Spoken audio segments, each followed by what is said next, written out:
iniciar a aula de hoje explicando a diferença desses três aqui. Possivelmente você já conhece, ou talvez não conheça, mas vai conhecer agora.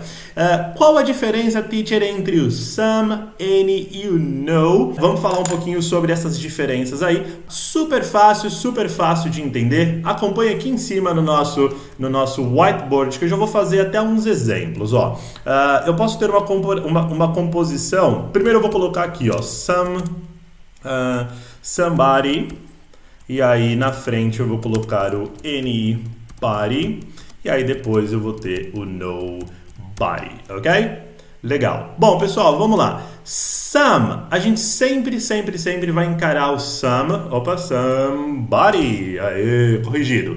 Some, ele é sempre o quê? Ele é sempre alguma coisa. Algo daquilo que vem na frente. Que aqui no caso a gente tem body, que é corpo, mas isso aqui não quer dizer, né, algum corpo. Somebody quer dizer alguém no inglês, porque body é corpo e normalmente quem tem corpo, eu sei que animais também têm, mas são pessoas. Então somebody é alguém. E aí o anybody, aqui na sequência, aqui na frente, o anybody, ele é o N, se a gente encarar só ele de uma forma simples de entender, o N é nenhum, nada daquilo. E aqui na frente também vai dar essa mesma ideia, porque o no a gente sabe que é o não, então não daquilo, não do que vem na frente, nada daquilo também, tá? Basicamente a ideia desses dois aqui, a compreensão dos dois é a mesma, mas eu já vou te explicar a diferença aí em utilização, tá joia? Primeira, utilização do somebody. Somebody é alguém positivo. Então, em composições positivas, como, por exemplo, I need somebody to love, dos Beatles. O que ele quer dizer aqui nessa composição, I need somebody to love? I need, eu preciso, porque need é o verbo precisar. Então, eu preciso de somebody, eu preciso de alguém, to love, para amar. I need somebody to love, ok? Mas vamos lá, vamos seguir. Eu posso fazer composições do tipo, ó, I want some water. I don't know, I want some water. Que vai dar pra gente usar, porque eu vou comparar daqui a pouco com a negativa. I want some water, eu quero um pouco de água, tá? I need somebody to love, eu preciso de alguém para amar. Pode ser junto, pode ser assim, ó, I need somebody to love. Aqui, I want some water, alright? Legal. Para composições positivas, lembra que o some sozinho, ele tem essa ideia, a ideia de algum pouco daquilo que vem na sequência. Aqui, alguém, porque eu juntei ele com somebody, e aqui um pouco de água, porque na sequência veio water, tá? I need somebody to love e I want some water. Legal. Agora eu vou seguir para os próximos dois.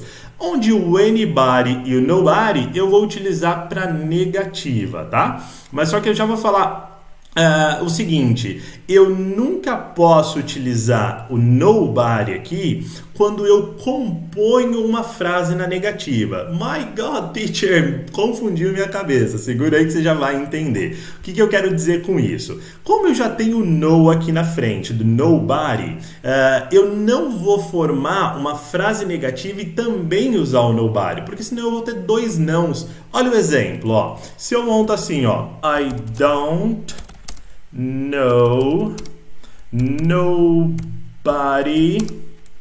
there. Oh, I don't know nobody in London, por exemplo. Olha lá. I don't know nobody in London. Essa frase aqui ela não está certa. Por quê? Porque eu tenho duas negativas. Ó, eu tenho not aqui e eu tenho no aqui. Então eu fico com duas negativas. À primeira vista, quando você olha uma frase como essa, I don't know nobody in London, parece que está super corretinha, né? Por quê? Porque eu sei que o nobody é o ninguém, né? Nada daquilo. Então, I don't know nobody in London. Mas não, porque eu tenho duas negativas. Se eu for montar uma composição com frases assim, nobody, no water, no money, no air, no food, né? Não importa o que vem na frente, o que eu vou ter que fazer? Eu vou ter que sempre afirmar o verbo. Então, essa frase aqui, ó, I know nobody in London, I know nobody in London, se eu trago para a minha versão em português meio que ao pé da letra, lembra que a gente nunca traduz ao pé da letra, sempre versões, mas aqui para você entender eu vou fazer ao pé da letra, ó. Eu conheço, positiva, ninguém em Londres. Mas a ideia dessa frase na versão seria eu não conheço ninguém em Londres. Que aí a composição com N, que eu vou colocar aqui em cima para ficar na ordem, eu gosto das coisas na ordem, seria assim, ó. I don't know anybody in London. Alright? So, então, pessoal, a simples diferença entre essas duas frases aqui foi só o que eu utilizei, anybody e nobody. Mas o sentido é a mesma. Eu não conheço ninguém em Londres, tá bom? O sentido é a mesma, não. O sentido é o mesmo. Eu não conheço ninguém em Londres. So, I don't know anybody. E aí a única diferença foi que esse eu usei anybody e aqui nobody, ok? Aí só para finalizar, quando eu utilizo na interrogativa, por exemplo, eu quero perguntar se alguém tem algo daquilo. Qual que eu vou utilizar? Sempre que eu for fazer uma pergunta, pessoal, uma pergunta utilizando esses aqui, eu vou utilizar o any. Então a pergunta da água, por exemplo, seria assim, ó, do you have any water? Do you have any water there? Do you have any water? Eu vou na pergunta utilizar o any. Ou posso perguntar assim também, ó, is there anybody there? Is there anybody there? Lembra lá, pessoal, juntei verbo to be com there, verbo haver, então há alguém aí? Is there anybody there? Então na pergunta, grava aí na sua cabeça que a gente sempre vai usar o any, tá bom?